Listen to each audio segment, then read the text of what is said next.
저는 결혼 4년 차였습니다. 남편과는 소개팅으로 처음 만나 2년 연애 끝에 결혼까지 이어졌습니다. 처음 제가 그를 만났을 때 그는 따뜻했고 성실했고 늘 상대를 배려하는 듯 보였습니다.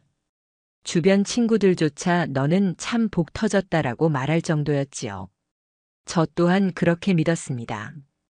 그는 약속을 잘 지켰고 사소한 것도 잘 챙겼으며 저를 웃게 만드는 방법을 아는 사람이었습니다. 저는 그 믿음을 평생 이어갈 수 있을 거라 생각했어요. 결혼 이후 우리의 일상은 소박했습니다. 남편은 대기업에 다녔고 저는 중소기업에서 마케팅 일을 했습니다. 퇴근 시간이 다를 때가 많았지만 우리는 주말이면 언제나 함께 시간을 보내곤 했습니다. 주말마다 장을 보러 다니고 카페에서 함께 책을 읽거나 드라마를 보며 하루를 정리했습니다. 특별한 이벤트가 없어도 저는 만족스러웠습니다. 그 일상이야말로 진짜 행복이라는 걸 믿었으니까요. 그러니 제게 가족은 무엇과도 바꿀 수 없는 소중한 존재였습니다. 그리고 저에겐 민지가 있었습니다. 대학교 때 동아리에서 만난 친구로 10년 가까이 함께한 사이였습니다. 민지는 제 삶의 거의 모든 순간을 알고 있는 사람이었습니다. 생일이면 매번 가장 먼저 찾아와 축하해줬고 힘든 일이 있을 때마다 곁에서 제 손을 잡아주던 사람이었습니다. 제 부모님도 민지를 가족처럼 생각하셨습니다. 가족 여행에도 함께 다녀왔을 정도였으니까요. 저에게 민지는 단순한 친구가 아니라 내 인생의 한쪽을 단단히 지켜주는 기둥 같은 존재였습니다. 그런데 바로 그 민지가 제 남편과 함께 살고 있었던 겁니다. 아니, 더 정확히 말하자면 제 남편이 그 신혼집을 제 집처럼 드나들고 있었습니다. 저는 그 사실을 전혀 알지 못했습니다. 겉으로는 아무렇지 않게 함께 웃던 그들이 제 등 뒤에서는 나를 무너뜨리고 있었던 겁니다. 그날은 금요일이었습니다. 오후 3시쯤 일을 일찍 마쳤습니다. 반차를 쓰고 나온 저는 우연히 민지가 떠올랐습니다. 최근에 결혼을 했으니 신혼집 인사라도 한번 가야겠다는 생각이 들었죠. 전화를 걸어봤지만 받지 않았습니다. 그런데 휴대폰 인스타그램을 켰을 때 민지 계정은 접속 중이라고 표시되고 있었습니다. 이상하게 여겼습니다. 그렇지만 저는 대수롭지 않게 넘겼습니다. 바빠서 못 받는 거겠지 하면서 말이죠. 겸사겸사 근처니까 그냥 들러서 인사라도 하고 오자. 사소한 마음으로 발걸음을 옮겼습니다. 그러나 그 사소한 선택이 제 인생을 가장 잔인하게 갈라놓을 줄은 몰랐습니다. 제가 알고 있던 아파트 단지, 민지의 신혼집. 현관 앞에 서서 초인종을 눌렀습니다. 아무 반응이 없었습니다. 그런데 이상하게도 문은 잠겨 있지 않았습니다. 신혼집의 현관문이 열려 있다는 건 이상한 일이었죠. 순간 조금 망설였습니다. 하지만 이상하게도 그때는 별 생각이 없었습니다.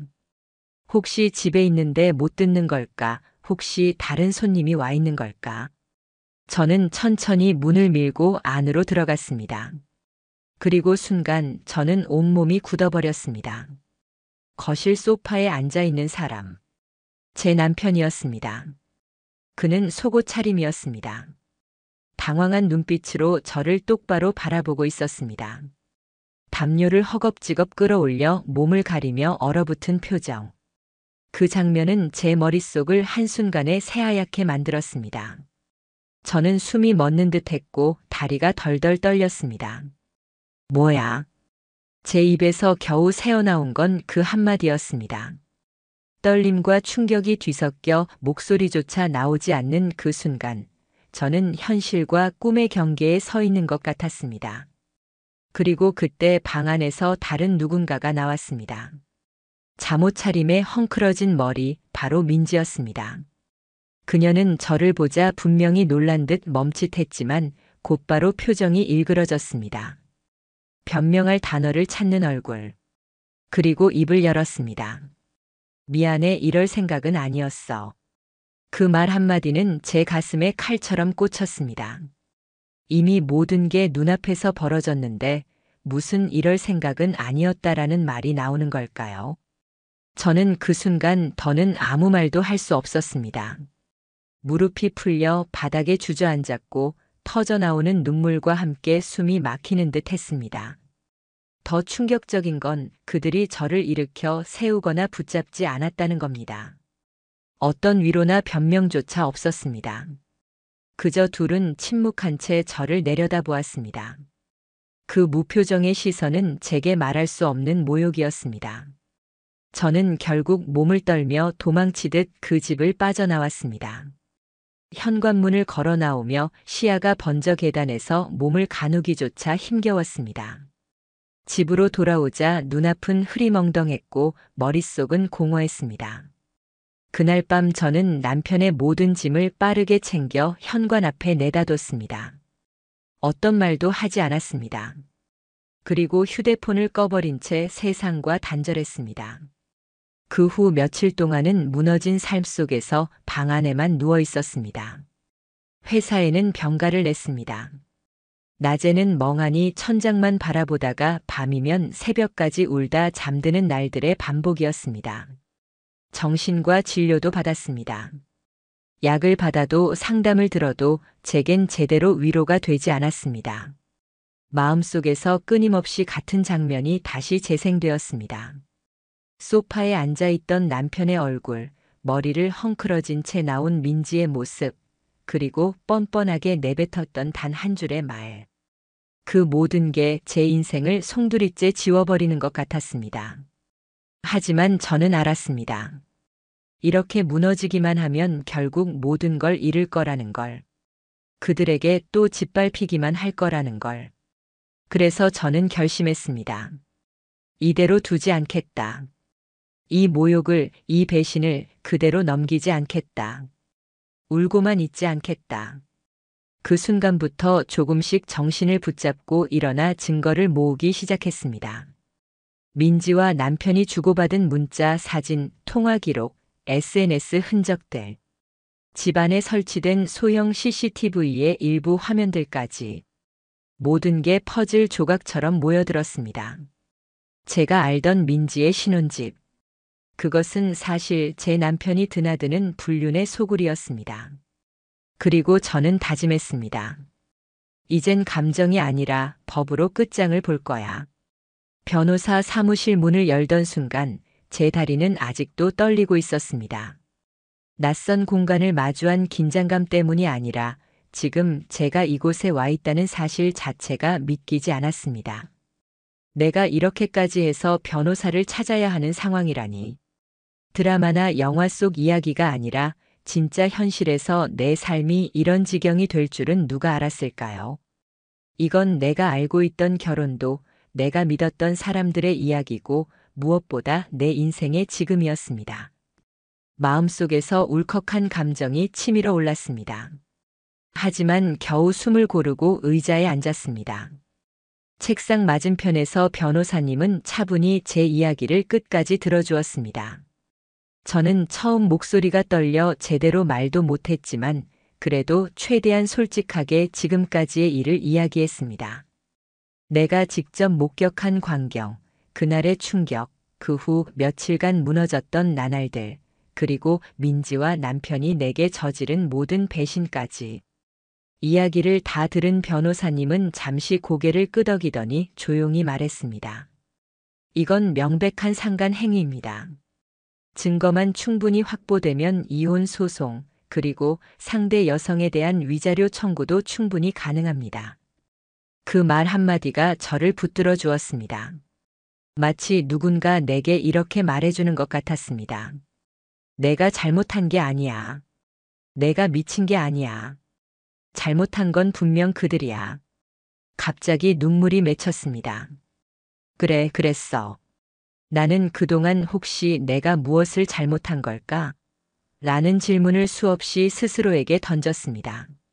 하지만 그 한 문장 덕분에 비로소 확신했습니다. 나는 잘못이 없었고 나를 배신한 건 그 두 사람이었다는 걸.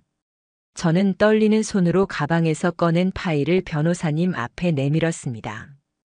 이미 며칠 전부터 증거를 모으려 애써 놓은 것들.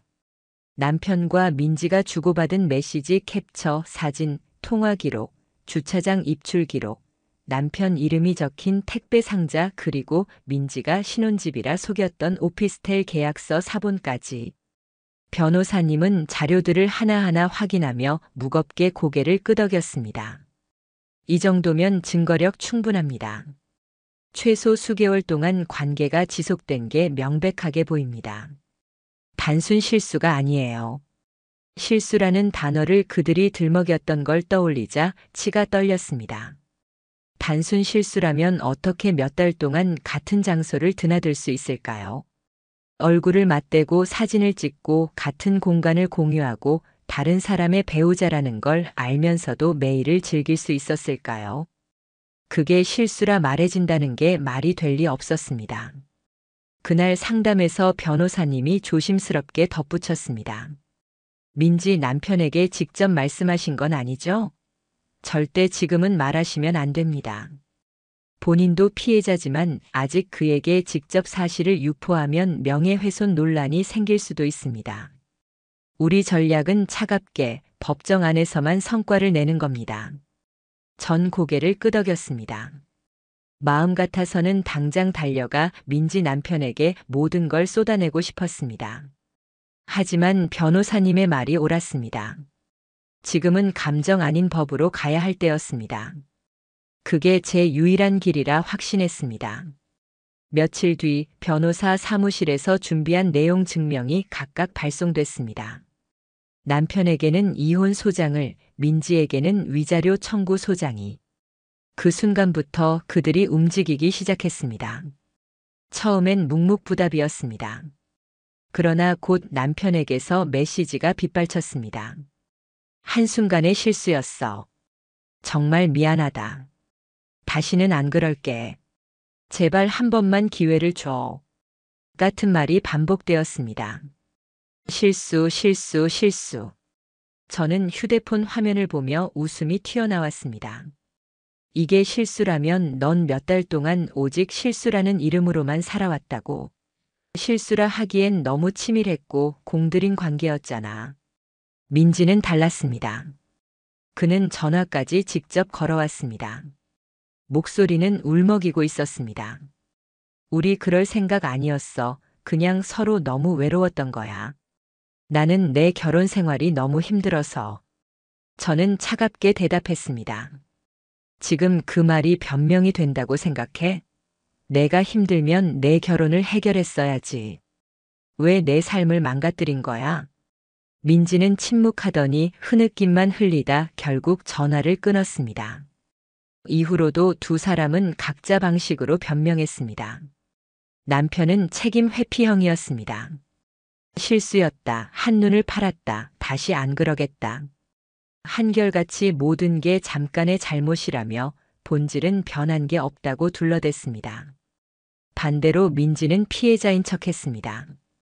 난 힘들었다. 내가 완벽해서 내가 질투했다. 그래서 흔들렸다.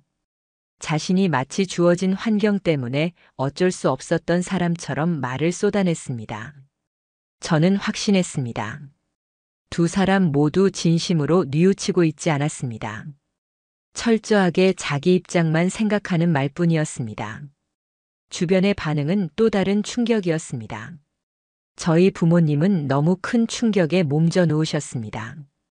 어머니는 혈압이 치솟아 병원 진료까지 받아야 했습니다. 아버지는 며칠 동안 아무 말씀도 안 하셨습니다. 집안의 정적만 내려앉았습니다. 시댁은 더 기가 막혔습니다.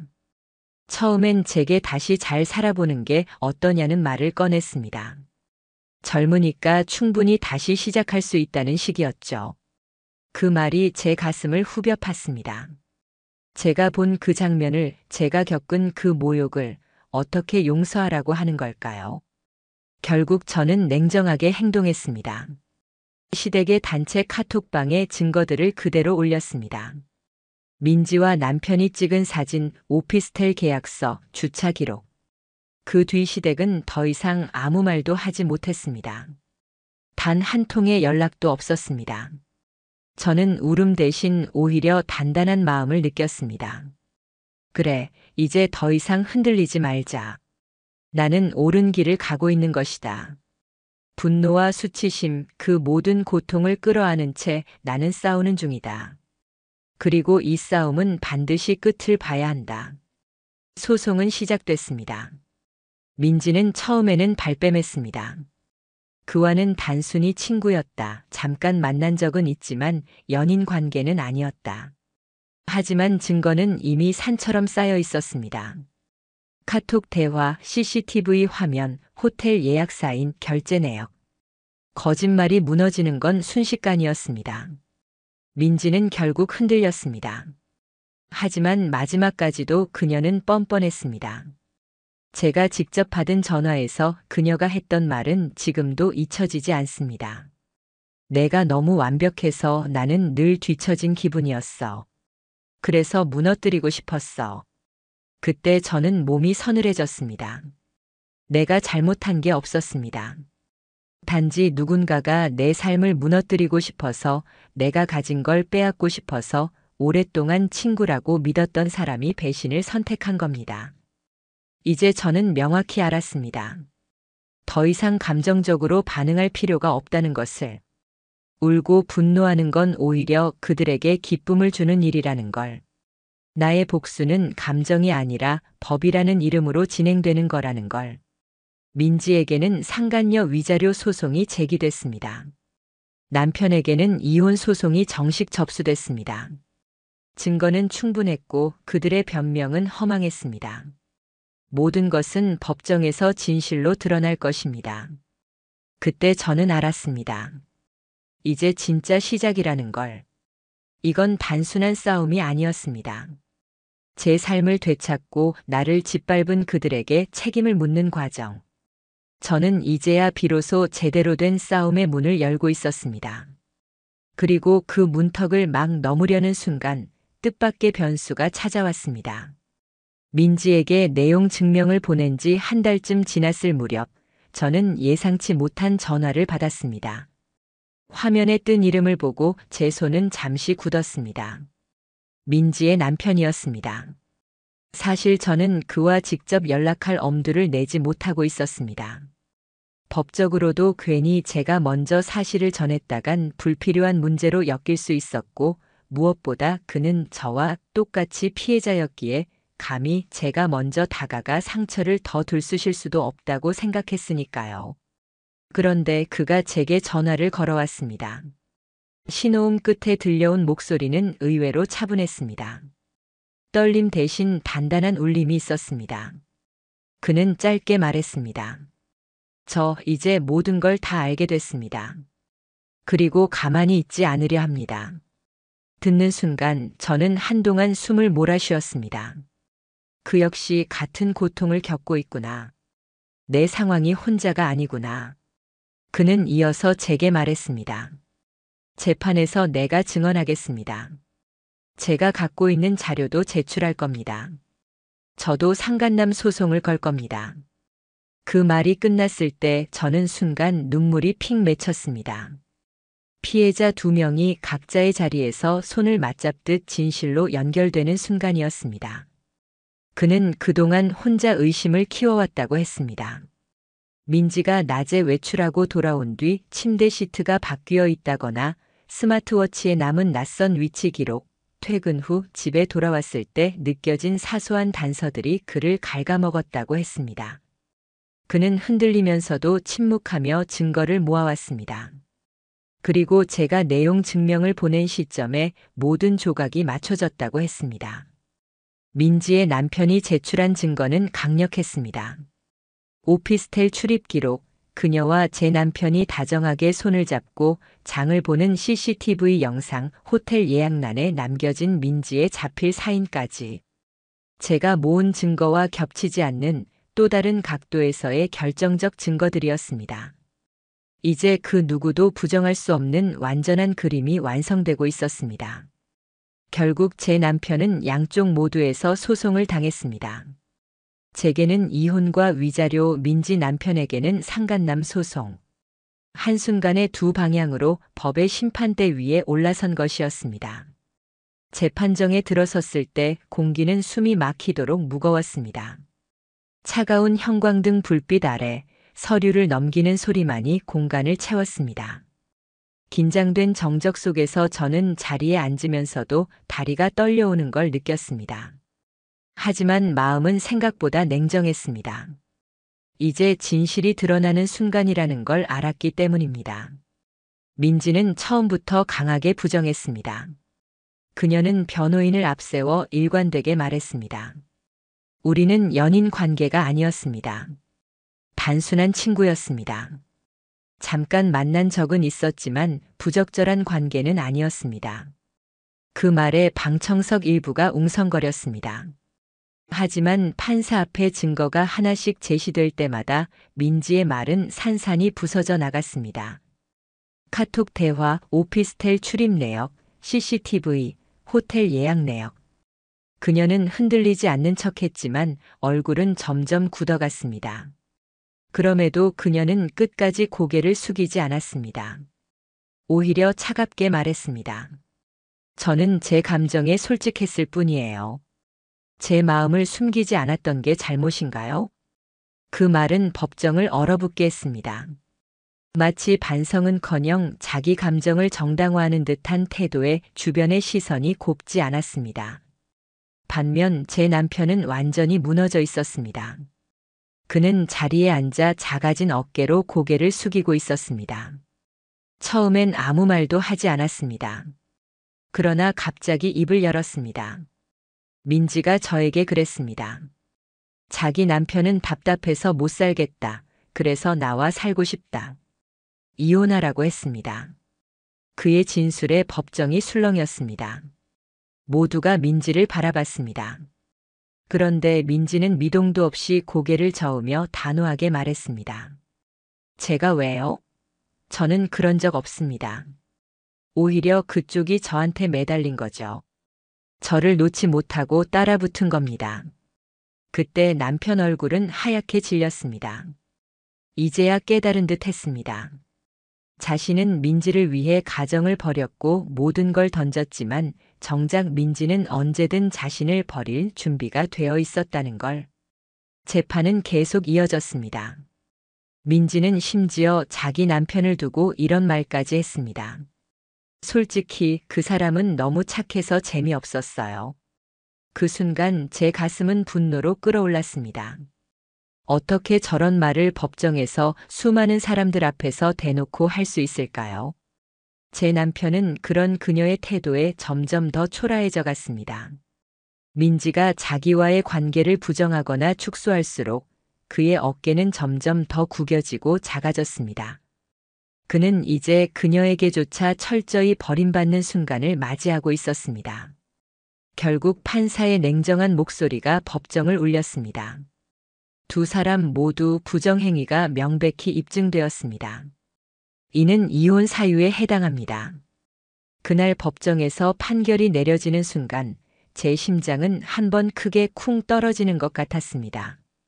하지만 동시에 차갑게 식어가는 감각도 분명히 있었습니다. 그래, 이제는 국가가, 법이 명확히 선언한 것입니다. 내가 이상한 게 아니었다는 걸. 내 잘못이 아니었다는 걸. 재판정 문을 나서면서 저는 오묘한 해방감을 느꼈습니다. 하지만 직감했습니다. 아직 끝이 아니라는 걸. 이제야 겨우 진실이 드러났을 뿐 진짜 파국은 이제부터 시작될 거라는 걸. 재판이 끝나면서 저는 속으로 깊게 숨을 내쉴 수 있을 거라 생각했습니다. 판결이 나면 모든 것이 한순간에 가라앉을 줄 알았습니다.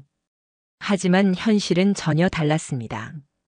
법정에서 마침표가 찍히자마자 조용했던 물결은 돌이 던져진 호수처럼 사방으로 퍼져나갔습니다. 그동안 감춰져 있던 균열들이 여기저기서 드러나기 시작한 겁니다. 가장 먼저 흔들린 건 남편의 삶이었습니다. 결혼 전부터 그는 탄탄한 회사에 다니고 있었고 그 직장은 우리 가정의 기반 같은 존재였습니다. 그러나 이번 사건이 알려지면서 회사 안에서도 균열이 퍼지기 시작했습니다. 대놓고 공론화된 건 아니었지만 직장이라는 곳은 은근한 소문 하나로도 순식간에 분위기가 얼어붙습니다. 불륜으로 소송까지 간 직원이라는 낙인이 찍힌 순간 그에 대한 신뢰는 순식간에 무너져 내렸습니다. 처음엔 사람들의 시선이 그를 따라다녔습니다. 복도 끝 탕비실 옆에서 누군가 수군거리면 그는 등을 굽히고 더 빠른 걸음으로 자리를 피했습니다. 점점 동료들도 거리두기를 시작했습니다. 결국 인사팀까지 보고가 들어가 징계위원회가 열렸고 그는 부서에서 밀려나 한직으로 발령났습니다. 개인 문제는 개인 문제일 뿐이라고 스스로 위로했지만 이미 그의 이름은 신뢰 목록에서 지워진 지 오래였습니다. 몇 달 뒤 그는 회사를 나왔습니다. 사직인지 사실상의 해임인지는 명확치 않았지만 퇴사 사실 하나만으로 모든 것이 달라졌습니다. 회사를 나온 그날 제게 문자 한 통이 왔습니다. 난 다 잃었어. 내가 왜 그랬는지도 모르겠어. 그 문자를 읽은 순간 저는 묘한 웃음이 났습니다. 그가 왜 그랬는지 모른다니. 알면서 했으면서. 외로웠다고 잠깐 흔들렸다고 수없이 반복했던 그의 변명들이 그 순간엔 참 우스워 보였습니다. 그가 가진 안정된 생활, 가족, 명예, 모든 걸 버린 건 결국 그 자신이었습니다. 제가 망가뜨린 게 아니라 본인이 제 발로 무너진 것이었습니다. 민지의 추락은 다른 방식으로 찾아왔습니다. 그녀는 결혼 2달 만에 다른 남자를 집으로 불러들인 여인이라는 소문으로 들끓었습니다. 법정 판결은 뉴스에 나오진 않았습니다. 하지만 동네라는 곳은 지역 커뮤니티라는 공간은 그 어떤 언론보다 빠르게 소문을 키워내는 곳이었습니다. 신혼집에 친구 남편을 불러 살았다더라. 결혼 2달 만에 바람을 피웠다더라. 같은 속삭임이 곳곳에서 퍼져나갔습니다. 결정적인 건 그녀의 시댁 쪽이었습니다. 민지 남편의 어머니는 충격을 받았고 그분이 교회 지인들에게 울분을 토하며 전화를 한 녹음이 지역 단체방에 흘러들어간 겁니다. 그 한 번의 노출로 이름과 사건이 확산되면서 민지는 사실상 동네 커뮤니티 블랙리스트에 올랐습니다. 사람들이 카페에서 그녀를 보면 힐끗거리며 수군거렸고 미용실에서조차 등에 따가운 시선이 꽂혔습니다. 결국 그녀는 직장도 지킬 수 없었습니다. 카페 아르바이트를 하고 있었지만 손님들이 등을 돌리면서 사장은 은근히 사직을 권했습니다. 결국 며칠도 버티지 못하고 일을 그만두었습니다. 그 후 민지가 친정으로 갔다느니 다른 지역으로 떠났다느니 하는 말이 여러 갈래로 흘러나왔지만 확실한 건 하나였습니다. 동네에서 그녀는 더 이상 볼 수 없는 사람이 되었고 사람들의 기억 속에서 사라진 사람이 된 겁니다. 재판에서 선고된 위자료는 냉정했습니다. 민지는 저에게 수천만 원의 위자료를, 민지 남편에게도 별도의 돈을 주어야 했습니다. 양쪽 소송 비용까지 포함해 그녀는 거의 7천만 원 가까운 배상금을 짊어져야 했습니다. 제 남편 역시 저에게 3천만 원의 위자료를 물었습니다. 거기에 재산 분할 과정에서는 제 기여도가 더 크다는 점이 인정되어 신혼집 소유권이 제게 돌아왔습니다. 남편은 고개를 떨군 채 조용히 짐을 챙겼습니다. 그가 집으로 짐을 가지러 들어온 날 저는 일부러 자리를 비웠습니다. 무릎 꿇고 매달리는 꼴을 보고 싶지 않았습니다. 들끓던 감정은 이미 식어 있었고 이제 저에게 필요한 건 차갑고 조용한 결론뿐이었습니다. 저는 감정적으로 울부짖는 대신 법의 이름으로 사회라는 무대에서 벌어지는 결과로 복수를 택했습니다. 그것이야말로 확실한 대가였으니까요. 시간이 흘러 지인들을 통해 남편의 최근 소식을 들었습니다. 그는 이직을 시도했지만 번번이 탈락했습니다. 업계 안에서 은근히 그의 이름은 이미 알려져 있었던 겁니다. 한때 땡땡 회사 다니던 사람 불륜으로 잘렸대. 그 소문은 서류 심사 단계에서 그의 앞길을 막아버렸습니다. 결국 그는 아르바이트를 전전하고 있었습니다. 택배 상하차, 편의점 야간 근무, 모텔 객실 청소. 그 이야기를 들었을 때 제 눈가가 순식간에 뜨거워졌습니다. 하지만 그건 연민이 아니었습니다. 묵직한 후련함이 치밀어 올랐습니다. 민지에 대한 소문도 이어졌습니다. 지방에 내려가 정신과 치료를 받고 있다느니, 우울증으로 집 안에서만 지낸다느니, 누군가는 우연히 그녀를 봤는데 눈빛이 완전히 꺼진 사람 같았다고 말하기도 했습니다. 하지만 저는 연민보다 차가운 현실을 떠올렸습니다. 결국 사람은 자기 선택의 무게를 고스란히 짊어지고 사는 겁니다. 그리고 그 무게는 내가 아닌 스스로 만든 것이었습니다. 저는 혼자가 되었습니다. 하지만 그 혼자는 예전에 무너진 고독이 아니었습니다. 서서히 되찾은 평화였습니다.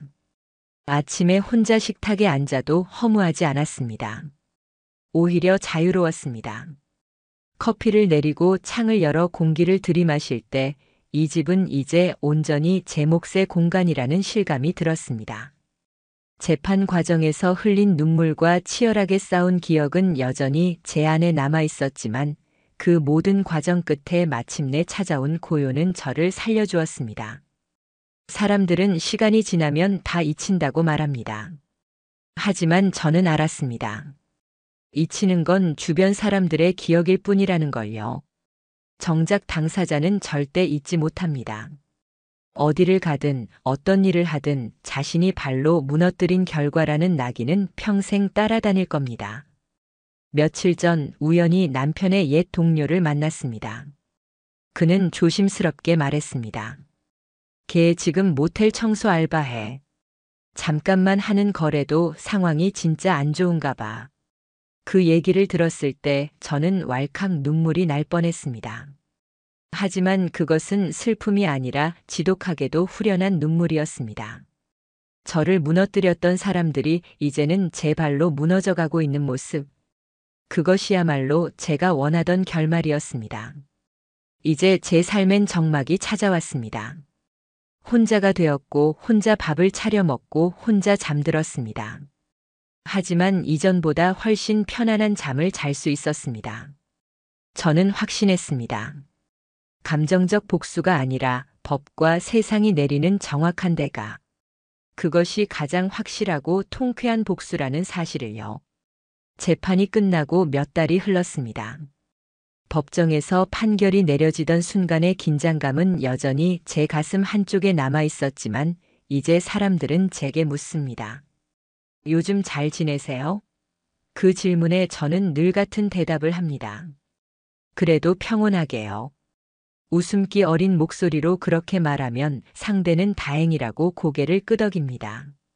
하지만 그 웃음 속에 담긴 의미를 아는 건 오직 저 자신뿐이었습니다. 사람들은 쉽게 말합니다.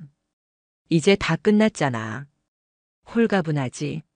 하지만 홀가분하다는 단어는 제 마음과는 거리가 멀었습니다. 어떤 날은 아무렇지 않게 하루를 보내다가도 밤이 되면 불쑥 그날의 장면이 떠올랐습니다. 민지의 신혼집 문을 열고 들어가 마주한 광경, 소파에 앉아있던 남편의 얼굴, 잠옷 차림의 민지가 제 앞에 나타나 내뱉은 그 한마디. 그 순간은 아직도 꿈속처럼 되살아나 저를 덮치곤 했습니다. 잠에서 덜컥 깨어 이불을 움켜쥔 채 숨을 헐떡인 적도 많았습니다. 가슴이 쿵쿵 울리고 손끝이 떨렸습니다.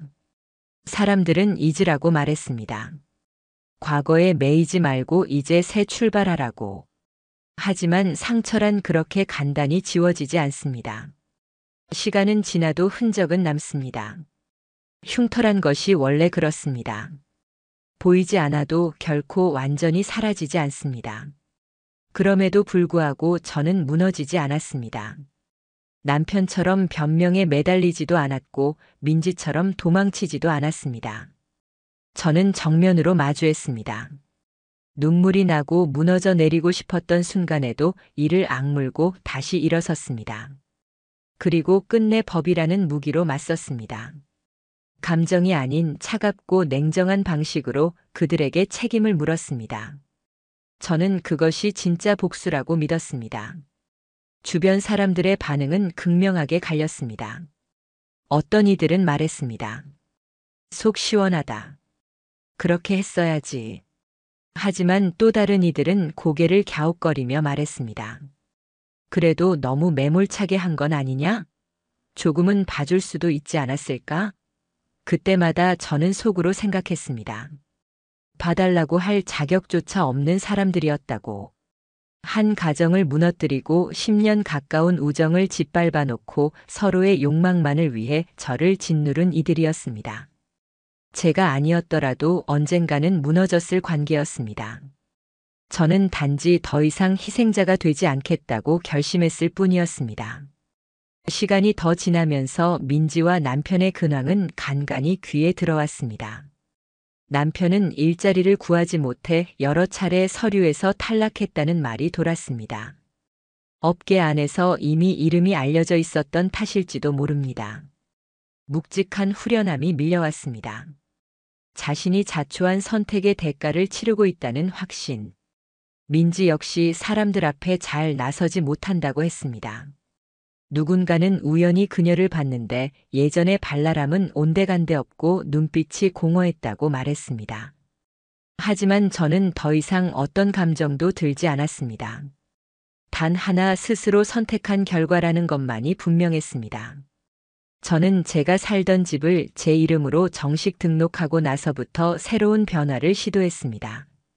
오래된 가구를 치우고 새로운 색의 커튼과 벽지를 들였습니다. 활짝 열린 창문으로 아침 햇살이 들어올 때마다 이 공간은 이제 온전히 내 것이라는 실감이 몰려왔습니다. 예전에는 남편과 함께 공유했던 공간이었지만 이제는 나를 위한 집이 되었습니다. 토요일 아침 커피를 내리며 창밖을 바라볼 때의 고요함은 말로 설명할 수 없는 평화였습니다. 물론 여전히 제 안엔 상처와 흔적이 남아 있습니다. 가끔은 사람을 의심하는 마음이 먼저 들 때도 있습니다. 새로운 사람을 만나 대화를 나눌 때 혹시 이 사람에게도 다른 얼굴이 있을까라는 경계심이 올라오기도 했습니다. 한동안은 심리치료를 받으며 스스로를 다독여야 했습니다. 하지만 저는 점점 달라졌습니다. 운동을 다시 시작했고 그림을 그리는 취미를 되찾았습니다. 미뤄두었던 공부도 다시 이어갔습니다. 서서히 스스로에게 집중하는 시간이 늘어나면서 저는 조금씩 심리의 구멍을 메워갔습니다. 그리고 가장 크게 달라진 건 제 경계였습니다. 예전에 저는 믿는 사람에게 쉽게 기대고 전적으로 신뢰했습니다. 하지만 이제는 다릅니다. 나를 함부로 침범하지 못하도록 단단한 벽을 세웠습니다. 더 이상 누군가가 내 삶에 무심코 발을 들여와 상처를 남기게 두지 않을 겁니다. 저는 이제 사람들에게 말합니다. 만약 지금 이 영상을 보고 있는 당신이 저와 비슷한 상처를 겪고 있다면 꼭 기억하라고. 당신 잘못이 아니라는 걸요. 상대방이 내뱉는 변명에 흔들리지 말라고요. 외로웠다. 우발적이었다. 그런 단어들은 책임을 피해가려는 얄팍한 방패일 뿐입니다. 배신은 실수가 아니고 거짓말은 결코 우연이 아닙니다. 그리고 절대 잊지 마세요. 당신은 그 고통을 견뎌내고 결국엔 이겨낼 자격이 있는 사람이라는 걸요. 상처가 깊더라도 그 끝엔 다시 웃을 수 있는 날이 찾아옵니다. 저는 지금 그 길 위에 서 있습니다. 완벽하게 괜찮아진 건 아니지만 저는 여전히 무너지지 않고 있다는 사실 하나만으로 충분합니다.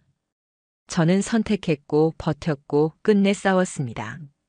그리고 그 모든 과정을 통해 제 삶을 다시 붙잡았습니다. 남편과 민지, 그들은 결국 스스로의 선택으로 삶 전체를 무너뜨렸습니다. 하지만 저는 그 와중에도 무너지지 않고 제 삶을 다시 세웠습니다.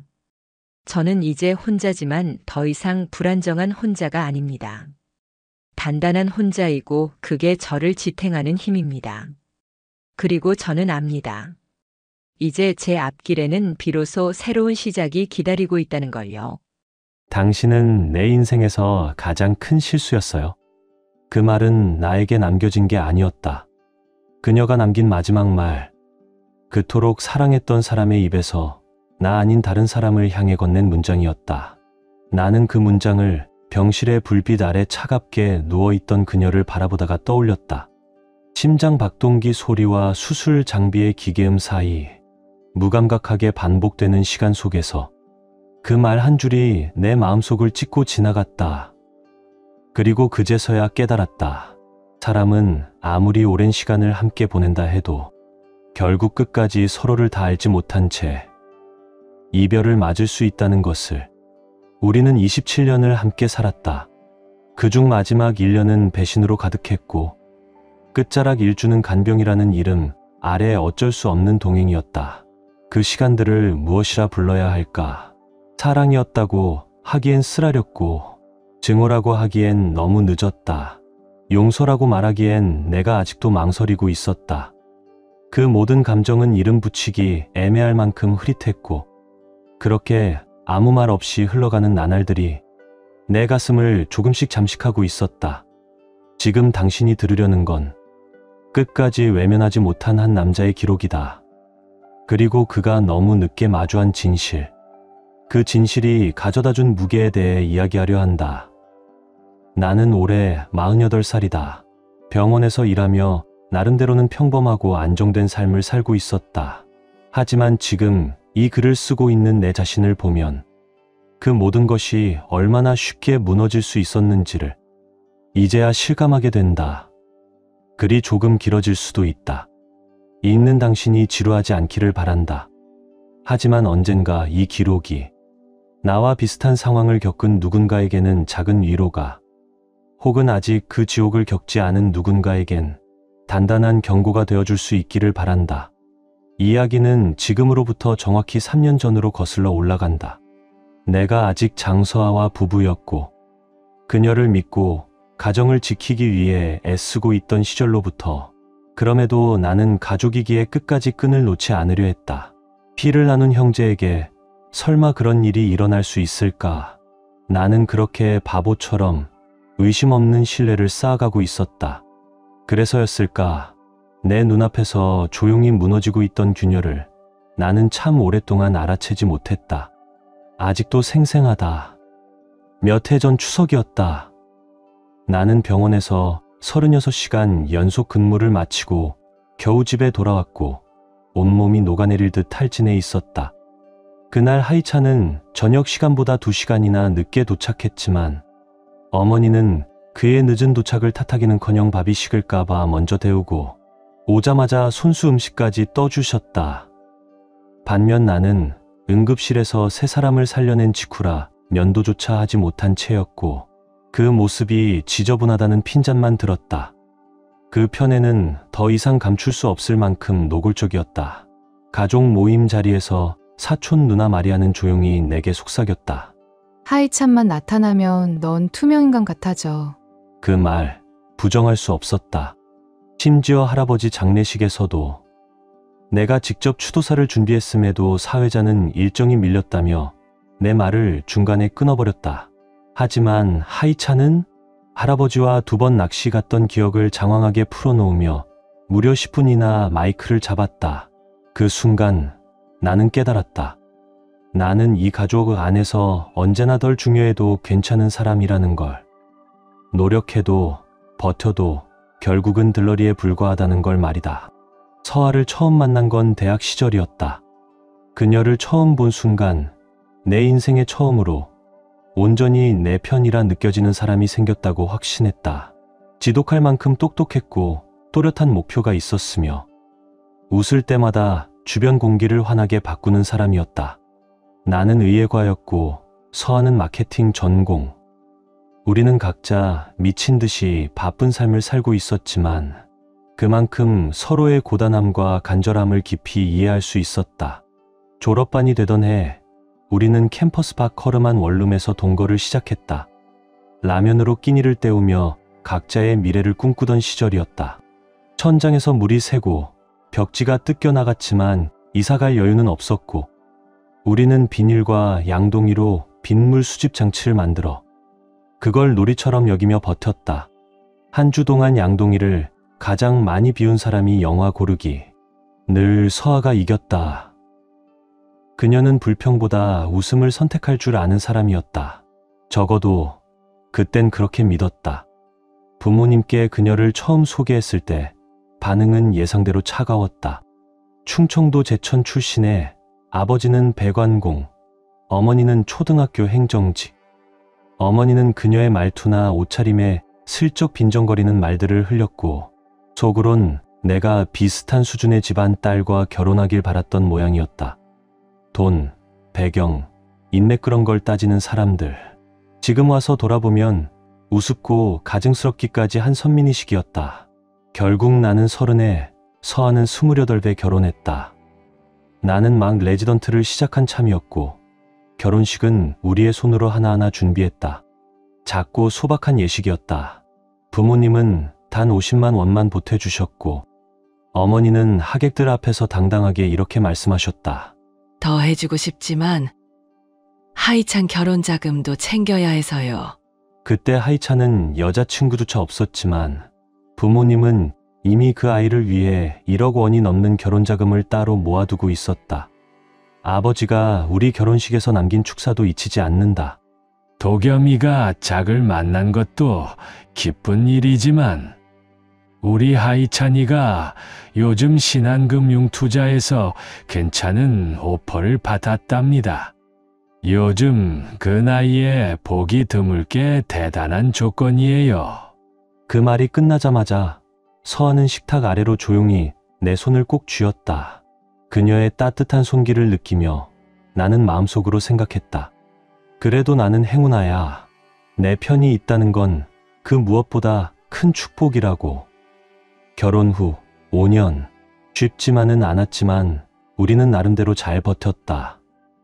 나는 레지던트를 마치고 강북대병원 응급의학과에 정식으로 임용되었고 근무 시간은 여전히 길고 치열했지만 그 속에서도 서하는 디지털 마케팅 분야에서 착실히 커리어를 쌓아 팀장 자리까지 올랐다. 결혼 10년 차가 되던 해 우리는 분당의 조용한 주택가에 방 4개짜리 단독주택을 장만했다.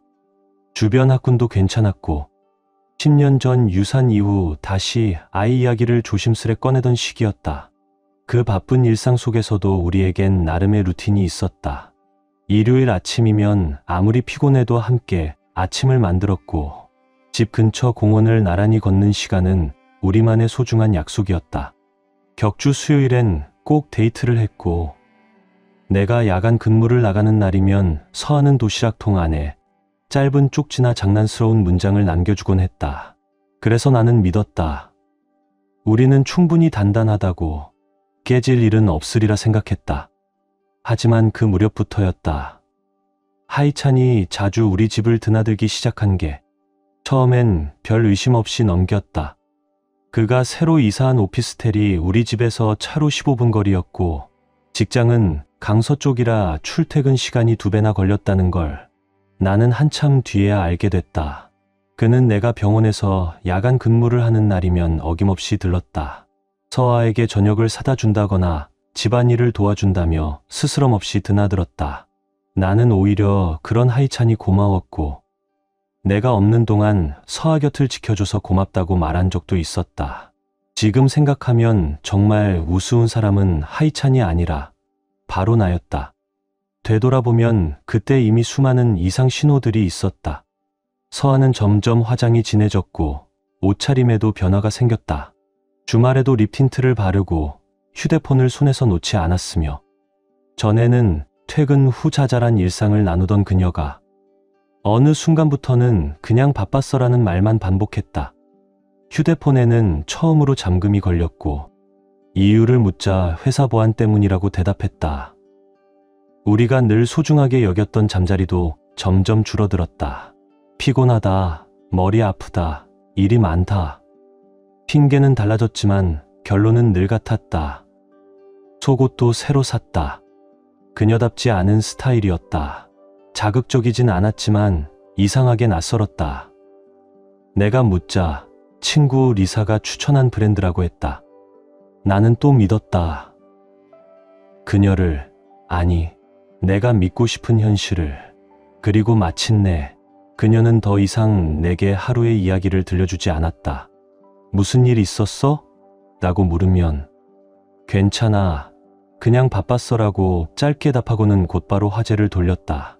내가 조심스레 요즘 무슨 문제 있어? 라고 묻자 오히려 내가 예민하다고 짜증을 냈다. 나는 그 모든 이상 신호를 그저 우리가 너무 바쁘니까 라고 넘겼다. 내겐 60시간이 넘는 병원 근무가 있었고 서하는 팀장이 되면서 새로운 프로젝트를 맡은 상태였다. 아이 문제까지 겹치며 서로 예민해졌다고 그렇게만 믿고 싶었다. 무엇보다 나는 하이찬을 의심하지 않았다. 아니, 그럴 여지조차 없었다. 그는 내 동생이었고 피를 나눈 가족이 그런 짓을 할 거라고는 상상도 못했다. 진실을 마주한 날은 놀랍도록 평범했다. 결혼기념일, 나는 병원 일정을 조정해 서아에게 깜짝 이벤트를 준비했다. 그녀가 좋아하던 해바라기 꽃다발과 샴페인을 사들고 집으로 향했다. 그녀는 내가 자정까지 병원에 있다고 믿고 있었으니까. 집 근처 골목에서 익숙한 차량이 보였다. 하이찬의 제네시스. 별 생각 없이 넘기려 했지만 차고 안에 서아의 차도 있다는 걸 본 순간 묘한 불길함이 밀려왔다. 혹시 서아가 아파서 하이찬이 들렀나? 그 순간까지도 나는 그를 의심하기는커녕 고맙다고 생각하고 있었다. 조용히 비밀번호를 누르고 현관을 열었다. 집 안은 조용했고 2층에서 음악 소리가 희미하게 들려왔다. 나는 꽃과 샴페인을 든 채 계단을 올랐다. 그리고 열린 침실 문 너머로 내가 전혀 예상치 못한 광경이 펼쳐졌다. 그들은 침대에 나란히 누워 있었다. 하이찬은 웃옷을 벗고 있었고 서아는 내가 대학 시절 입던 티셔츠를 걸치고 있었다. 두 사람은 와인을 마시며 웃고 있었고 그 웃음은 낯설지 않게 익숙했다. 진짜 부부처럼 편안하게. 나는 멈춰 섰고 그 장면을 말없이 바라봤다. 그들은 내가 있는 줄도 몰랐다. 그리고 나는 확신했다. 우리가 잃어버렸던 모든 온기와 일상의 웃음을 그들은 이미 서로에게서 찾고 있었다는 것을. 나는 문을 밀고 들어갔고 그제야 둘은 나를 발견했다. 놀람, 죄책감, 그리고 들킨 자의 짜증. 그 표정들을 나는 아직도 기억한다. 얼마나 됐어? 내가 꺼낸 첫 마디였다. 서아는 울기 시작했고 하이찬은 웃었다. 마치 대수롭지 않다는 듯이. 그냥 그런 거야. 이런 일도 있는 거잖아. 언제 샴페인 병이 손에서 떨어졌는지 기억나지 않는다. 다만 병이 깨지는 소리와 함께 꽃이 바닥에 흩날렸다는 건 선명하다. 서아는 무언가를 말하려 했지만 내 시선은 오직 하이찬에게 고정돼 있었다. 제발 그렇게 보이는 게 아니야. 서아가 애원했다. 결혼기념일 날 내 동생이랑 그 침대에 누워있는 너를 보고도 그게 아니라고 믿으라는 거냐? 그 뒤는 혼란뿐이었다. 고함, 울음, 그리고 끝없는 변명. 그들은 6개월 이상 관계를 이어왔다고 했다. 내 야간 근무 때마다 하이찬은 우리 집을 드나들었고 나는 단 한 번도 의심하지 않았다. 그땐 파견 근무까지 병행하며 집에 머무는 시간 자체가 없었으니까. 그럴 의도는 없었어. 그냥 그렇게 됐어. 서아는 흐느끼며 말했다. 하이찬은 내게 다가와 어깨에 손을 얹으려 했고 나는 단호하게 그의 손을 밀쳐냈다. 지금 당장 꺼져. 서아는 울먹이며 진정하고 이야기 좀 하자고 했지만 이미 모든 게 끝나 있었다. 나는 하이찬의 옷가지를 복도로 내던지며 말했다. 2분 안에 안 나가면 너네 뼈 다 부숴버릴 거야. 그제야 하이찬은 겁먹은 표정을 지었다. 내가 처음 본 그 자식의 진짜 얼굴이었다. 둘은 허둥지둥 옷을 입기 시작했고 나는 말없이 1층으로 내려가 쓰레기 봉투를 꺼냈다. 서아의 옷, 가방, 화장품들을 하나하나 담아가며 나는 아무 감정 없는 얼굴로 손을 움직였다. 그들이 내려왔을 땐 이미 3개의 봉투가 가득 차 있었고 나는 4번째를 채우고 있었다. 서아는 울면서 대화를 애원했다. 정말 큰 실수였다고. 나는 그녀의 명품 옷을 밀어넣으며 기념일을 잊거나 저녁을 태우는 게 실수라고 말했다. 하지만 동생과 8개월간 이어온 분류는 실수가 아니라 매일 선택한 결과라고 차갑게 잘라 말했다. 그날 나는 그녀의 짐을 전부 내보냈고 도어락을 바꿨다. 그렇게 끝났다고 생각했지만 진짜 지옥은 그 다음에 시작되었다. 깨진 샴페인 조각을 치우다 서랍 속에서 결혼기념일 카드 한 장을 발견했다. 사랑은 시간을 견뎌내는 힘이 있다는 진보한 문구 아래 그녀는 이렇게 적어두었다. 영원히 너의 서아. 그 문장을 읽는 순간 오히려 온몸에 소름이 돋았다. 그 카드를 내밀고는 다음 날 다시 하이찬의 품에 안길 계획이었을 그녀를 상상하며 나는 몸이 굳었다. 그제야 생각했다. 그래도 가족은 내 편이겠지. 나는 피해자였고 아들이었으니까. 하지만 그 믿음도 하루 만에 깨졌다. 다음 날 어머니에게서 전화가 왔다. 나는 아직 충격에서 헤어나지 못한 채 결혼사진을 찢을까 침대를 불사를까 고민하던 중이었다. 그런 내게 어머니는 단 한마디도 위로의 말을 건네지 않았다. 대신 꺼낸 첫 문장은 하이찬이 많이 충격받았대. 였다. 그녀는 오직 우리 귀한 하이찬이만 걱정했고 내 안부는 묻지도 않았다. 내가 황당해하며 아내와 동생이 바람났다고 말하자 어머니는 너무 일만 하니까 서아가 외로웠던 거 아니냐고 되물었다. 심지어 둘이 성격이 잘 맞는다며 오히려 이렇게 된 게 서로에게 나은 일일 수도 있다고 말했다. 전화를 끊은 뒤 나는 휴대폰을 벽에 집어던졌고 부엌 바닥에 주저앉아 울었다. 10대 이후 처음으로 아무런 체면도 없이 무너져 내렸다. 그 다음 날엔 아버지에게서 유선 전화가 걸려왔다. 어머니보단 조심스러웠지만 결국 그 역시 가족의 체면만을 걱정했다. 이런 일이 퍼지면 사업에 안 좋다. 조용히 정리하자. 하이찬도 잘못한 건 안다. 하지만 이미 벌어진 일이잖니. 나는 낮은 목소리로 말했다. 중요한 건 그놈이 내 아내와 잠자리를 가졌다는 거야.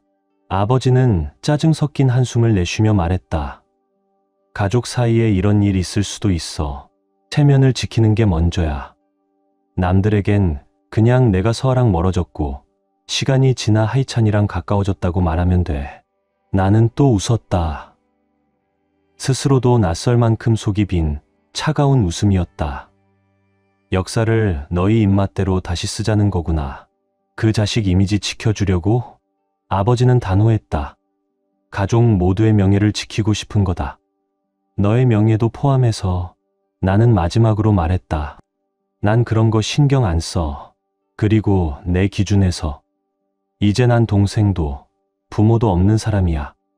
그리고 전화를 끊었다. 그 뒤 몇 주는 분노와 서류 작업으로 얼룩졌다.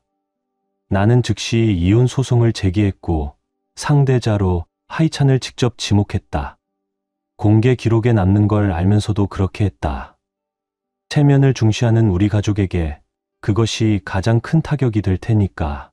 나쁘지 않았다. 서아는 여러 번 음성 메시지를 남겼지만 어떤 말도 정당화가 될 수 없다는 걸 나는 너무 잘 알고 있었다. 나는 그녀의 번호를 차단했다. 하이찬은 단 한 번 집에 찾아왔지만 문 앞에서 야구 배트를 든 나를 보고 아무 말 없이 돌아섰다. 이 문턱 넘는 순간 내 입에 튜브 물릴 줄 알아. 그 말이 전부였다. 나는 병원 일정을 꽉 채웠고 쉬는 날엔 복싱장에 가서 샌드백을 두들겼다. 얼굴은 못 때렸지만 그게 나름의 해소법이었다. 그러던 어느 날 어머니에게서 이메일이 도착했다. 제목은 단순했다. 약혼 소식. 하이찬과 서아가 약혼했고 6월 한남동에서 결혼식을 올릴 예정이라는 내용. 주최는 아버지와 어머니. 하이찬이 부탁했다며 형으로서 그 특별한 날에 함께 해달라는 문장이 덧붙여져 있었다. 가족은 어떤 일이 있어도 함께해야 하지 않느냐는 당부까지. 나는 이메일을 3번이나 읽었다. 처음엔 눈을 의심했고 나중엔 한숨만 나왔다. 공식적으로 만난 지 채 2달도 되지 않은 그들이 벌써 약혼을 한다는 사실보다 그 모든 일을 자연스럽게 받아들이는 부모님의 태도가 더 충격적이었다. 그들은 아직도 나를 이 이야기에 끌어들여 이 모든 걸 의견 차이 혹은 다른 선택 정도로 포장하려 하고 있었다.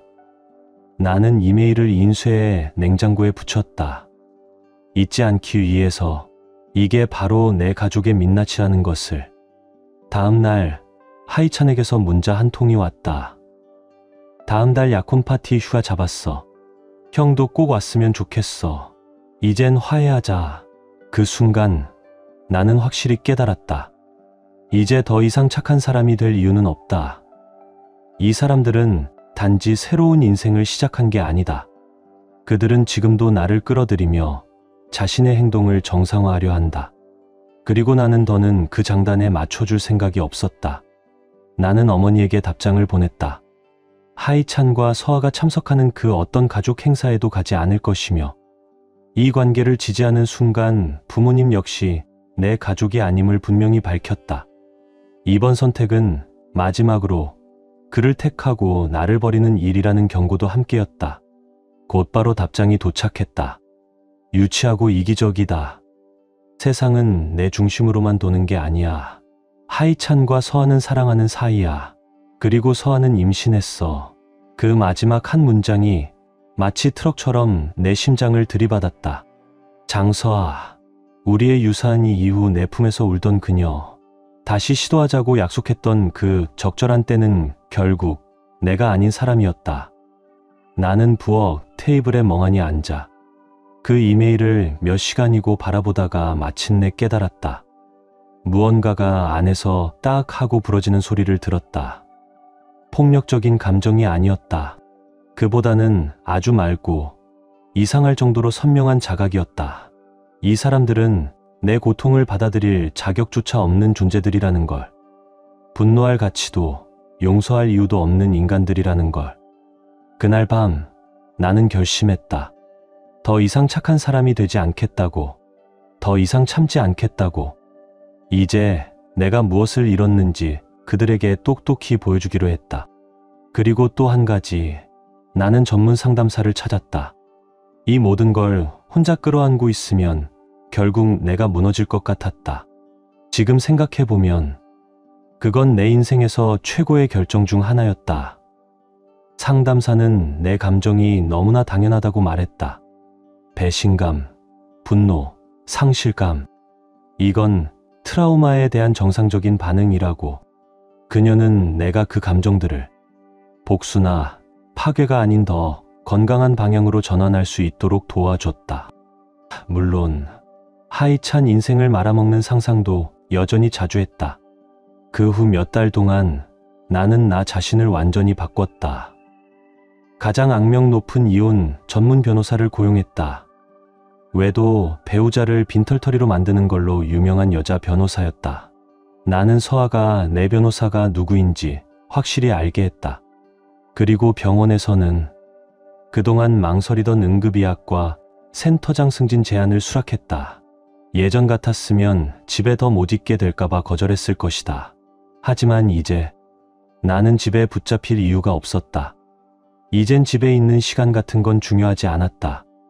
새로 승진한 센터장 자리는 지금 내가 계획 중인 일들을 위해 더없이 유용한 수입원이 되어줄 테니까. 나는 집을 팔았다. 내가 90% 이상을 부담했던 그 우리 집을. 서아는 이혼 과정에서 본인 몫을 주장했지만 내 변호사는 불륜 증거를 정리하며 완벽하게 상대를 압도했다. 결국 서아는 생각보다 훨씬 적은 금액을 받고 물러났다. 나는 도심 한가운데에 있는 고급 펜트하우스를 샀다. 천장에서 바닥까지 통유리창, 서울 시내가 한눈에 내려다 보이는 집이었다. 개인 트레이너를 고용하고 일주일에 6번은 헬스장에 나갔다. 분노는 근육으로 바뀌고 있었다. 합리적이라며 오래 끌고 다니던 중형 세단도 팔고 늘 꿈꿨지만 실용적이지 않다며 포기했던 포르쉐 911을 샀다. 연애도 시작했다. 진지한 관계는 아니었지만 외모와 커리어 모두 갖춘 여자들과 가벼운 저녁 식사를 했다. 그리고 일부러 사람들이 많이 아는 레스토랑에서 만났다. 공개적인 장소, 눈에 띄는 곳. 그들은 반드시 이 소식을 서아에게 전할 테니까. 나는 언제나 완벽한 매너남이었다. 다정했고 집중했고 관대했다. 그리고 예상대로 서아의 친구 오세미가 페이스북 메시지를 보냈다. 요즘 정말 멋져졌더라. 서아가 가끔 너 얘기해. 후회하는 것 같기도 해. 나는 답장을 하지 않았다. 하지만 그 다음날 서아와 함께 가기로 했던 콘서트장에서 다른 여자와 찍은 사진을 업로드했다. 캡션은 없었다. 굳이 말하지 않아도 다 전해졌을 테니까. 그 와중에도 나는 조용히 다음 단계를 준비하고 있었다. 사설 탐정을 고용해 하이찬의 투자회사를 조사했다. 하이찬은 최근 부모님의 자금을 받아 자신만의 투자법인을 만들었는데 탐정 결과는 흥미로웠다. 보고서엔 다음과 같은 내용이 있었다. 투자 리스크를 축소 표기하고 수익률을 부풀리는 등 투자자들에게 거짓 기대를 심어준 정황. 게다가 병원 네트워크를 통해 충격적인 사실을 하나 더 알게 됐다. 아버지 하만기 회장이 전립선암 2기 진단을 받았다는 것. 수술이 권고되었지만 그는 하이찬 약혼식 시즌엔 약한 모습을 보이고 싶지 않다며 치료를 미루고 있었다. 그리고 마지막, 서아가 유산했다는 소식. 10주차에 아이를 잃었다고. 그 순간 잠시 안타까운 마음이 들었다. 나도 그 감정이 어떤 건지 아니까. 하지만 곧 그 감정은 다시 단단해졌다. 배신자에게 동정 따윈 필요 없다는 확신으로 약혼식이 2주 앞으로 다가온 어느 날 서아에게서 전화가 왔다. 처음엔 안 받으려 했지만 호기심이 이겼다. 도겸아. 목소리는 작고 떨려 있었다. 제발 끊지 말아줘. 무슨 일이야? 나는 최대한 담담하게 말했다. 나 아이를 잃었어. 그녀는 울기 시작했다. 하이찬은 그 이후로 달라졌어. 멀어졌어. 그 애 진짜로 아이를 원했던 걸까? 아니면 단지 도겸이 형에게 없는 무언가를 가졌다는 사실에 들떠 있었던 걸까? 나는 아무 말도 하지 않았다. 그녀는 말을 이었다. 어머니는 정말 너무해. 내가 뭔가 잘못해서 그런 거 아니냐면서. 내가 아이를 지키려고 하지 않았다는 식으로. 그럼에도 나는 아무 말도 하지 않았다. 나를 미워하는 거 알아. 서아가 조용히 말했다. 당연하다고 생각해. 하지만 그립다. 우리 사이가. 그때의 내가. 나는 내 인생에서 가장 큰 실수를 했고 이제야 뭘 버린 건지 알 것 같아. 나는 차갑게 말했다. 할 말 다 했어? 아니.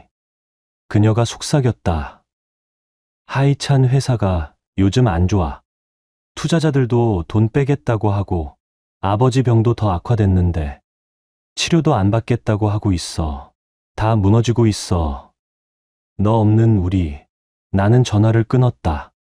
가슴이 두근거렸다. 모든 퍼즐 조각들이 예상보다 빠르게 제자리로 떨어지고 있었다. 이제 움직일 때다. 약혼식 날이 찾아왔다. 200명 넘는 하객이 초대된 한남동 최고급 컨트리 클럽. 아버지는 건강이 악화된 상황에서도 하이찬과 서아를 위해 엄청난 돈을 쏟아부었고 하이찬은 회사가 흔들리고 있음에도 거대한 결혼 이벤트를 강행했다.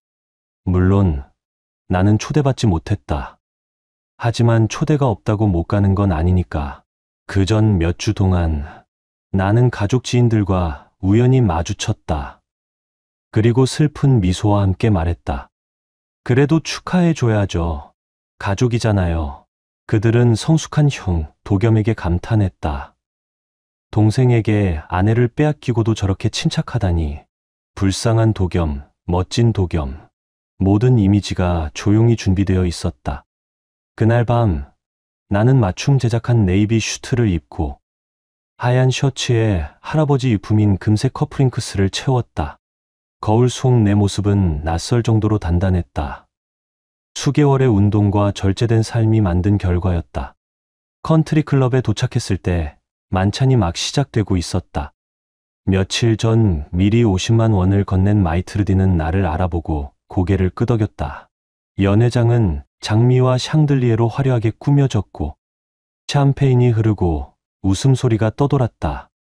나는 입구에 잠시 멈춰 그 풍경을 내려다보았다. 주 테이블에는 부모님, 하이찬, 서아가 앉아 있었다.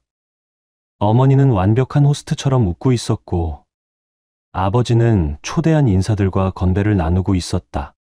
하이찬은 초조한 듯 휴대폰을 만지작거렸고, 서아는 명품 드레스를 입고 억지 미소를 지으며 사진을 찍고 있었다. 나는 조용히 안으로 걸음을 옮겼다. 처음엔 아무도 눈치채지 못했지만 곧 웅성임이 시작되며 고개들이 하나둘 나를 향했다. 공기가 얼어붙었다. 나는 바 쪽으로 향해 스파클링 워터를 주문했고 제일 먼저 나를 본 건 어머니였다. 그녀는 새하얘진 얼굴로 아버지를 팔꿈치로 찔렀고 아버지는 굳은 표정으로 나를 바라보았다. 마지막으로 서아가 나를 보았고 그녀의 얼굴에는 복잡한 감정이 교차했다. 안도인지 두려움인지 희망인지 어쩌면 그 셋 다였을 것이다. 나는 잔을 든 채 그들 테이블로 다가갔다.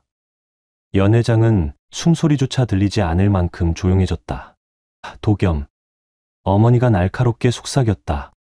여기서 뭐 하는 거니? 나는 미소 지으며 대답했다. 우리 하이찬의 약혼을 축하하러 왔죠. 가족이라면 그래야 하지 않겠어요? 그제야 하이찬이 나를 보고 일어섰다. 형, 지금 뭐 하는 거야? 앉아. 하이찬. 나는 잔잔히 말했다. 난 안장치러 온 거 아니야. 그저 축하, 인사를 전하고 싶었을 뿐이야. 서아가 나를 올려다보았다. 도겸아? 나는 고개를 끄덕이며 말했다. 오늘 아주 예쁘네. 결혼이 잘 어울리는 것 같아. 아, 아직 약혼 상태였지. 내 동생이랑 내가 알지도 못한 채 몇 달 동안 바람피우던 그 동생이랑.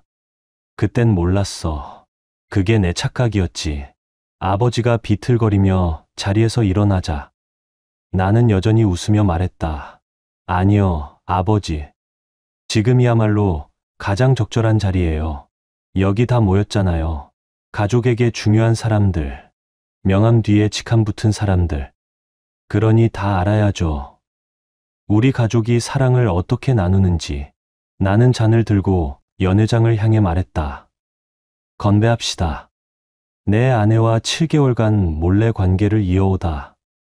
내 침대에서 들킨 내 동생 하이찬에게, 그리고 출세 코스처럼 가족을 이용한 내 전 아내 서아에게, 이 배신과 기만 속에서도 진정한 사랑을 찾았다는 두 사람에게. 연회장은 침묵에 잠겼고 나는 이어 말했다. 그리고 몇 가지 소식 더 알려드리죠. 우리 아버지 암 진단 받으셨습니다. 체면 때문에 치료는 미루고 계시고요. 하이찬 투자회사는 사기 혐의로 조사 중입니다. 수익률 전부 허위입니다. 그리고 악이요? 없습니다. 이 테이블에 있는 모든 이들에 대한 나의 존중도 이젠 없습니다. 그 순간 하이찬이 벌떡 일어나 달려들었지만 나는 몸을 비켜 샴페인 잔 몇 개가 바닥에 나뒹굴었다. 이 미친놈. 질투해서 이러는 거잖아. 우릴 망치고 싶어서 그런 거잖아. 나는 진심으로 웃었다. 질투. 뭘 질투해? 망해가는 회사, 배신 위에 쌓은 관계? 아니, 하이찬. 나는 자유야. 나는 돌아섰고 그때 서아가 내 팔을 붙잡았다. 도겸아, 제발 얘기 좀 하자. 하이찬은 예전 같지 않아. 정말 그가 누군지 이제야 알겠어. 나는 그녀의 손을 내려다보다 눈을 마주치고 조용히 말했다. 배신자와 거짓말쟁이는 한 번으로 끝나지 않아. 그게 그들의 방식이니까. 나는 조용히 손을 떼어내고 아무런 망설임 없이 그 자리를 떠났다. 연회장을 나온 뒤에서는 어머니의 다급한 수습, 아버지의 거친 숨소리, 하이찬의 억지 해명들이 들려왔다.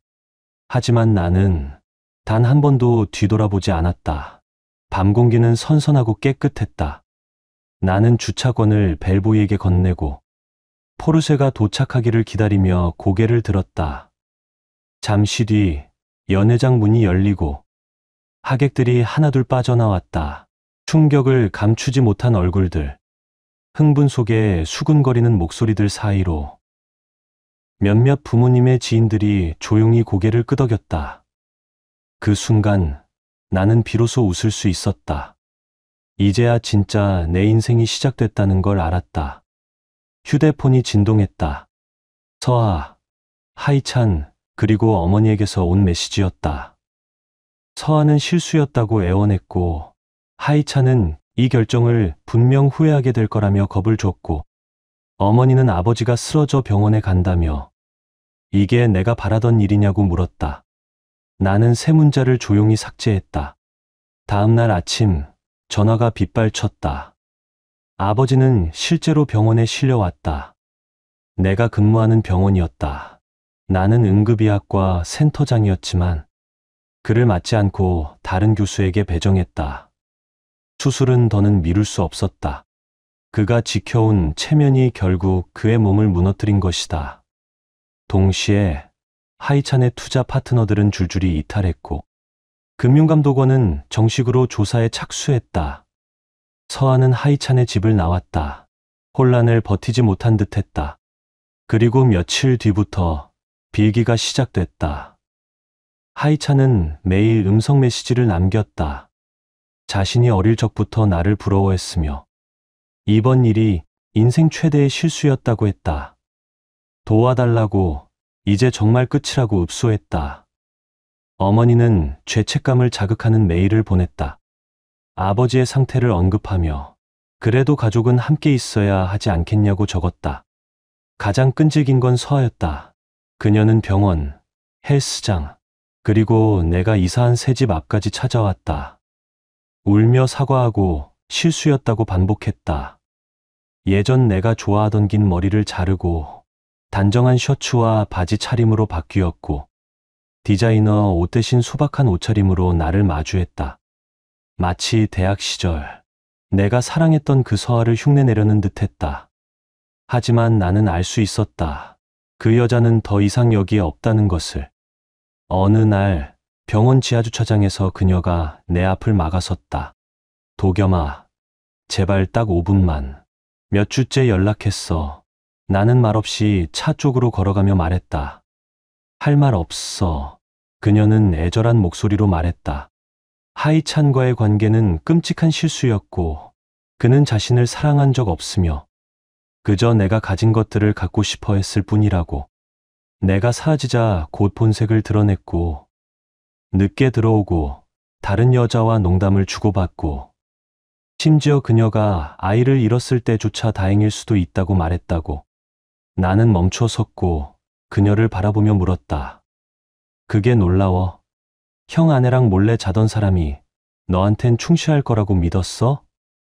그녀는 작게 떨며 고개를 끄덕였다. 그래, 그 말 맞아. 하지만 도겸아, 우리 사이에 있던 건 진짜였잖아.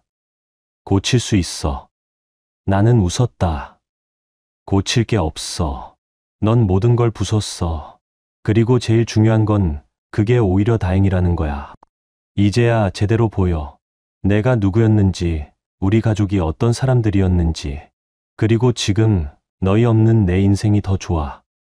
그녀는 울먹이며 물었다. 진심 아니지? 나는 단호하게 대답했다. 살면서 가장 진심으로 한 말이야. 다신 연락하지 마. 나는 차에 올라탔고 그녀의 흐느낌이 희미하게 들려왔다. 수주간의 연락 끝에 나는 셋 모두를 중립적인 장소에서 만나보기로 했다. 도심의 고급 레스토랑, 프라이빗 룸. 그들은 함께 들어왔다. 하이차는 구겨진 정장 차림에 초췌했고 어머니는 살이 빠진 얼굴로 긴장한 기색이 역력했다. 서아는 맨 뒤에 어정쩡하게 따라왔다. 어머니가 먼저 입을 열었다. 와줘서 고맙다. 내가 화난 거 알아. 하지만 우리는 가족이잖니. 회복할 수 있어. 나는 조용히 말했다. 이젠 화나지 않아요. 이제는 무관심해졌죠. 둘은 아주 다르니까요. 하이찬이 고개를 숙인 채 말했다. 형, 나 진짜 망쳤어. 금감원 조사 들어왔고 투자자들은 소송 중이고 내 명성은 끝장이야. 형, 도와줘. 나는 가만히 웃었다. 내가 뭘 도와줄 수 있는데? 그는 조심스럽게 말했다. 형, 대학 동기 민성우 기억나지? 지금 금융감독원 국제조사국에 있잖아. 한마디만 해줘. 사기꾼은 아니라고. 나는 짧게 대답했다. 하지만 넌 사기꾼 맞아. 너희 회사 정교한 폰지 사기였잖아. 팀이 전부 보여줬어. 증거 다 받고 이미 이야기 다 끝났어.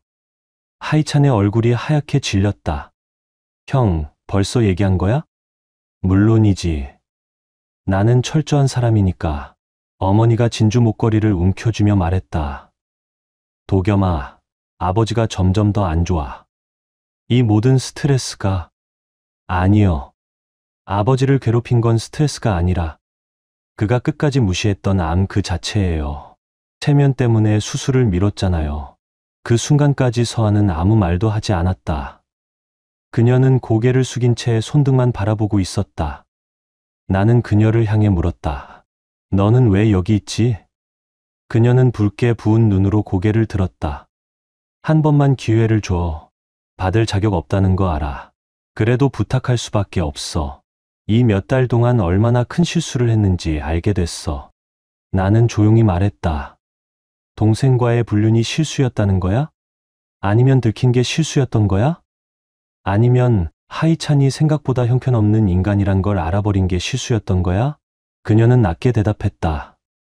다 전부. 처음엔 그냥 그 사람의 관심이 좋았어. 형은 늘 바빴고 그 사람은 늘 곁에 있었고 예쁘다고 해주고 더 많은 걸 받아야 한다고 말해줬어. 나는 고개를 끄덕이며 말했다. 딱 전형적인 포식자의 수법이지. 그리고 너는 거기에 넘어갔고. 맞아. 그녀는 속삭였다. 그리고 그 대가로 나는 모든 걸 잃었어. 나는 테이블 너머의 셋을 바라보았다. 내 동생, 내 어머니, 그리고 내 전 아내, 그리고 그 순간 나는 완전히 놓아버릴 수 있었다. 전에는 그들을 위해 모든 걸 감수했던 나였다. 하지만 지금 그들은 여전히 나를 바라보며 언제나처럼 내가 다시 그들을 구원해 주길 바라고 있었다. 나는 조용히 입을 열었다. 좋아. 내가 해줄 수 있는 건 아무것도 없어. 난 그냥 지금 내 인생을 살아갈 거야. 아주 좋은, 아주 성공적인 삶을. 너희 셋 없이. 하이찬, 내가 저지른 일에는 반드시 책임이 따를 거야. 법적으로도, 그 외적으로도. 어머니, 아버지를 잘 돌보세요. 그리고 이제는 인정하세요. 당신이 그렇게 감싸던 아들은 속빈 사기꾼이었습니다. 서아, 나는 그녀의 눈을 똑바로 바라보며 말했다. 이제 넌 그냥 나 없이 살아가면 돼. 그때 하이찬이 다급하게 나섰다. 형, 제발. 아버지 문제는 좀 도와줘. 치료비도 만만치 않고 내 자산은 다 묶여 있어서. 나는 그의 말을 끊었다. 아버지 치료비는 이미 처리했어. 하지만 너나 어머니 때문은 아니야. 그 모든 걸 겪고도 그는 여전히 내 아버지니까. 병원비는 내가 낼 거고 최고의 치료도 받게 할 거야. 하지만 그게 그를 다시 내 인생에 들이겠다는 뜻은 아니야. 어머니는 눈물을 터뜨리며 애원했다. 도겸아, 정말 미안해. 우리 다 미안해. 나는 자리에서 일어서며 조용히 말했다. 미안하다는 말은 진심으로 후회할 때만 의미 있어요. 벌을 피하려고 상황이 엉켰다고 내뱉는 미안해는 그저 자기 방어일 뿐이에요. 나는 식지 않은 식탁 위에 현금을 내려놓았다. 다신 연락하지 마세요. 셋, 다. 이미 변호사에게도 보안팀에도 병원 측에도 연락해뒀어요. 이게 마지막입니다. 내가 문을 향해 걸어가려던 순간 서아가 뒤에서 울부짖듯 외쳤다. 도겸아, 이렇게 끝낼 수는 없어, 제발. 나는 마지막으로 고개를 돌려 말했다. 내가 너희를 떠나는 게 아니야. 너희가 먼저 나를 떠났던 거지. 이제야 그 사실을 받아들이는 것뿐이야. 밖에는 내 포르쉐가 조용히 대기하고 있었다. 운전석 옆에는 내 새 연인이 앉아 있었다. 신경외과 전문의, 탁월한 실력과 절제된 품위를 가진 사람. 그리고 무엇보다 나의 존재하지 않는 동생과 자려는 생각 따위는 단 한순간도 하지 않을 사람. 내가 차에 타자 그녀는 부드럽게 손을 잡았다. 어땠어? 나는 창밖을 바라보며 대답했다. 끝났어. 이젠 진짜로, 완전히. 차가 움직이기 시작했다. 100m 너머에는 보도 위에 서서 아무 말도 하지 못한 채 멍하니 나를 바라보는 세 사람이 있었다. 신호가 바뀌었다. 나는 페달을 밟았다. 가속이 붙자 그들은 점점 더 멀어졌고 나는 마침내 그들 없이 앞으로 나아갔다. 끝까지 버틴 사람이 꼭 행복해지는 건 아니다. 하지만 끝까지 지켜낸 마음은 쉽게 무너지지 않는다. 사랑이 사라진 자리에도 책임은 남았고 배신을 넘은 곳에도 마지막 연민은 있었다. 나는 그녀를 용서하지 않았다. 다시 사랑하지도 않았다. 하지만 끝까지 그녀의 곁을 지켰다. 그리고 이제 나는 나만의 삶으로 돌아간다. 이 이야기는 이긴 사람도 진 사람도 없다. 다만 한 사람이 모든 걸 잃어가며 끝까지 사람답게 살기 위해 안간힘 썼던 기록이다. 그래서 나는 생각하게 된다. 결국 사람이 사람에게 할 수 있는 마지막 온기란 게 얼마나 처절하면서도 아름다울 수 있는지를 이 이야기를 통해 뼈저리게 느꼈어요. 끝까지 함께 해주셔서 진심으로 감사합니다. 공감하셨다면 구독과 좋아요로 마음을 나눠주세요. 그리고 응원의 댓글을 남겨주시면 더 좋은 영상을 만들 수 있는 힘이 됩니다. 그럼 다음 영상에서 다시 만나 뵙겠습니다.